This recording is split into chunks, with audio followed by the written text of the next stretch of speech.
19-րդ դարի վերջին ոչ ոք չէր հավատա, որ այս աշխարհին հափշտակված և մանրազնին հետևում էին այլ էակներ, բանականությամբ ավելի բարձր, քան մարդը, և սակայն նույնքան մահկանացու, որքան նա։ Մինչ մարդիկ զբաղված էին իրենց տարատեսակ հոգսերով, այս էակները դիտում ու հետազոտում էին աշխարհը, գուցե նույնքան դժվարությամբ, որքան մարդը մանրադիտակով կարող է զննել չնչին արարածներին, որ խռնվում ու բազմապատկվում են մի կաթիլ ջրում։ Անսահման ինքնավստահությամբ մարդիկ անցուդարձ են արել երկրագնդի երեսին, զբաղվելով իրենց ունային գործերով, վստահ խնդիրների վրա իրենց իշխանության մեջ։ Հնարավոր է ինֆուզորիան էլ նույն բանն է անում մանրադիտակի տակ։ Ոչ ոք տիեզերքի ավելի հին աշխարհները մարդկային կյանքին սպառնացող վտանգի աղբյուր չի համարել, կամ էլ այդ մասին մտածել են լոկ դրանց վրա կյանքի գաղափարը մերժելու համար,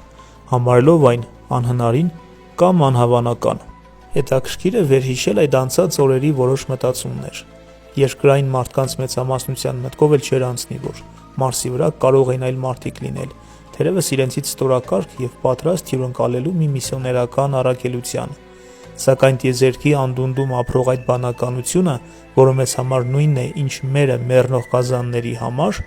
նայել է այս երկրագնդին նախանձոտ աչքերով և դանդաղ ու վստահորեն առաջ է տարել իր ծրագիրը մեր դեմ։ Եվ ահա 20-րդ դարասկզբին վրա հասավ մեծ հիասթափությունը։